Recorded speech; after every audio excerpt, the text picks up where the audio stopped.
আসসালামু আলাইকুম রহমতুল্লাহি ওয়া বারাকাতুহু। আপনারা সবাই কেমন আছেন? আশা করছি আপনারা প্রত্যেকেই ভালো আছেন। তো চলুন আজকে দেখে নেওয়া যাক খাসি বা মাটন বিরিয়ানি কীভাবে আমি করি। তো এখানে এই মাটন বিরিয়ানি করার জন্য প্রথমে আমি 2.5 কিলো মাটন নিয়েছি, তার সঙ্গে পেঁয়াজ খুব সরু করে কুচিয়ে নিয়েছি, আলু নিয়েছি তো যতটা পরিমাণ মতো, আর এখানে কাঁচা লঙ্কা, রসুন, সঙ্গে আদা, আর তার সঙ্গে বিরিয়ানি যত রকমের মশলা আছে, দারচিনি, লবঙ্গ, ছোটো এলাচ, বড় এলাচ, জায়ফল, জয়িত্রী, শামরিচ, তারপরে শাহজিরা, গোলমরিচ, এগুলো যা যা কিছু লাগে সমস্ত কিছু মশলা আমি একত্র দিয়ে এটাকে পেস্ট করে নিব। তার সঙ্গে এমনি যে জিরাটা হয় সেই জিরাটাও দিয়েছি। তো দিয়ে এটাকে একটু জল দিয়ে আমি ভালোভাবে পেস্ট করে নেব অবশ্য। তো ফার্স্ট পেস্ট করে নেওয়া হয়ে গেছে। এবার আমি কিন্তু মাংসটা ভালোভাবে পরিষ্কার করে ধুয়ে তো তুলে নিয়েছি। তো নেওয়ার পরে ওই মাংসের মধ্যেই আমি মশলা বাটাগুলোকে দিয়ে দেব। তো দিয়ে দেওয়ার পরে এর সঙ্গে আরও কী কী দিচ্ছি সেগুলো অবশ্যই লক্ষ্য রাখতে হবে। এখানে কাঁচা লঙ্কার ঝাল কিন্তু দিয়েছি, তার সঙ্গে গোলমরিচের গুঁড়ো দিচ্ছি কিছুটা, লাল মরিচের গুঁড়ো দিচ্ছি কিছুটা।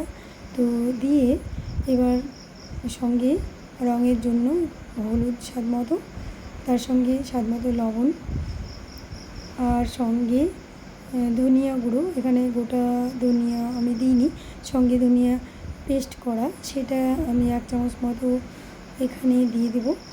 তো এগুলো সব একসঙ্গে দেওয়ার পরে আরও একটা কিছু দিতে হবে, সেগুলো হচ্ছে টক দই। টক দইটা এখানে আমি 200 গ্রাম মতো নিয়েছি। যেহেতু আমার এখানে মাংসটা বেশি আছে তাই আমি টক দইটা একটু বেশি দিচ্ছি। সঙ্গে সরিষার তেল অবশ্য পরিমাণ মতো, এখানে অল্প পরিমাণে দিতে হবে, খুব বেশি নয়। তো এটাকে দিয়ে এবার ভালো করে হাতে করে চটকিয়ে নিতে হবে। নেওয়ার পরে এটাকে মিনিমাম 1 থেকে 2 ঘন্টা ম্যারিনেট করে রেখে দিতে হবে। তো যত বেশি ম্যারিনেট করে রাখা হবে ততই কিন্তু উপকার বা ভালো হবে। তো যাই হোক, আমি এটাকে ম্যারিনেট করে রেখে দেওয়ার পরে আলুটাকে ভালোভাবে ভেজে নিয়েছি। ভেজে নেওয়ার পরে একটু জল দিয়ে ওখানেই আমি সামান্য লবণ দিয়েছি। লবণ দেওয়ার পরে সিদ্ধ করে নিয়েছি, নিয়ে ওটাকে নামিয়ে রেখে দিলাম। দেওয়ার পরে অন্যদিকে আমি আবার একটা কড়াই চাপিয়ে দিলাম। দেওয়ার পরে কড়াইতে তেল অবশ্য পরিমাণ মতো দিতে হবে। দেওয়ার পরে আমি পেঁয়াজ কুচনো দিয়েছি। আর অন্যদিকে তো ভাতটা আমার প্রায় হয়ে এসেছে, সেটার জন্য আমি স্বাদ মতো লবণ দিয়ে দিলাম। তো স্বাদ মতো লবণ দিয়ে দেওয়ার পরে ওটাকে কিন্তু একটু ঝরঝরে করে নামিয়ে নিতে হবে, বেশি গলে গেলে আবার ভালো লাগবে না। তো সেদিকে লক্ষ্য রাখতে হবে। তো এখানে তেলটা তো আমার হয়ে গেছে ভাজা।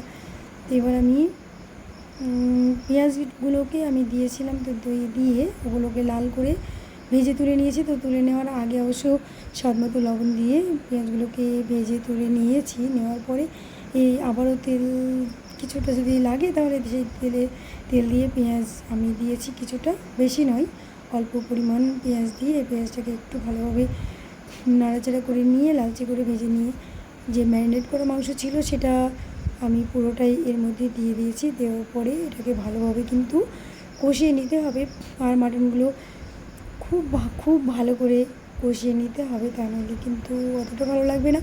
তো সেই মতোই আমি এটাকে ভালোভাবে কষিয়ে নিচ্ছি। তো নেওয়ার আগে অবশ্য একটু ঢাকা দিয়ে রাখলে মাংসের ভিতরে যে জলটা আছে সেটা কিন্তু পুরোটা বেরিয়ে চলে আসবে। তাও সেই জলটা দিয়েই কিন্তু কষানোটা খুব ভালো হবে। অবশ্য আমি এখানে কোনো আলগা জল দিইনি। তো দেখতেই পাচ্ছেন আমি এখানে একটু তেলের সঙ্গে ভালোভাবে মিশিয়ে নিলাম। তো মিশিয়ে নিয়ে এবার আমি একটু ঢাকা দিয়ে রেখেছিলাম। ঢাকা দিয়ে রাখার পরে অবশ্য জলটা বার হয়েছিল। তো জলটা বার হয়ে এটা কিন্তু একেবারে শুকনো হয়ে যাবে। আর যখন দেখতে হবে তেল মশলা আলাদাভাবে ছেড়ে গেছে তখনই জানতে হবে যে কষানো হয়ে গেছে। আর কষানো হয়ে যাওয়া মাত্রই ওই যে আলুটাকে ভেজে সিদ্ধ করে রেখেছিলাম লবণ দিয়ে, সেটাকে এর মধ্যে অবশ্য দিয়ে দিচ্ছি। আর আলুটাকে আগে থেকে একটু লবণ দিয়ে রাখলে কি ভাতের সঙ্গে খেতে খুব টেস্ট লাগে, আর লবণটা না দিলে কিন্তু ভালো লাগে না। তার জন্য এখানে আবারও আলুগুলোকে ঢেলে দিলাম, দিয়ে ভালোভাবে মিশিয়ে নিচ্ছি। তো মিশিয়ে নেওয়ার পরে একটু ফুটে উঠবে, আর তখনই কিন্তু এটাকে নামিয়ে ফেলতে হবে। তাহলে হয়ে গেল বিরিয়ানির জন্য মাংস রেডি। এবার বিরিয়ানিটা কিভাবে সাজাবো আর কতগুলো ভাত নিচ্ছি এখানে আমি মোটামুটি 3 কৌটো থেকে 3.5 কৌটো, মানে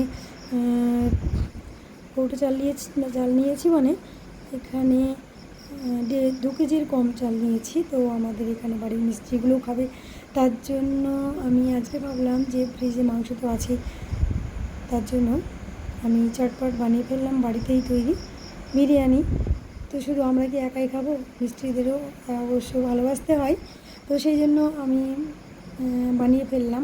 তো এইভাবে ভাতগুলো দেখুন কী সুন্দর ঝরঝরে হয়ে গেছে। এবার আমি এর সঙ্গে কালার দিয়েছি ফুড কালারের সঙ্গে মিঠা জল, এই মিঠা আতর, সঙ্গে গোলাপ জল, কেওড়া জল, এগুলো দিয়ে আমি মিশিয়ে নিয়েছি। নেওয়ার পরে ভাতগুলো দিয়ে দিলাম, উপরে অবশ্য তলায় ঘি দিয়েছিলাম, ঘিগুলো মাখিয়ে নেওয়ার পরে ভাতগুলো ঢেলে তার উপরে কালার দিয়েছি। কালারটা দেওয়ার পরে পেঁয়াজ ভাজাগুলো একটু ছড়িয়ে দিয়েছি, দেওয়ার পরে এবার আমি মাংসটাকে চাপিয়ে দিলাম, তারপরে ভাজা মশলা গুঁড়ো কিছুটা ওর উপরে ছড়িয়ে দিলাম বলতে আবারও কিন্তু মাংসের উপরে আবারও ভাত দিয়েছি।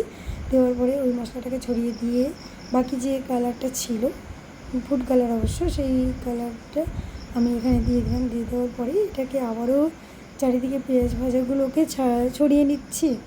তো এইটা আমি এবার সাজিয়ে নেওয়ার পরে এর উপরে ঘি দিয়ে দিতে হবে। তো একেবারে ঘিটাকে দিলে এক জায়গায় পড়ে যেতে পারে, তার জন্য আমি চামচে করে একটু একটু করে চারিদিকে ছড়িয়ে দিচ্ছি, তাহলে কিন্তু খুব সুন্দর হবে।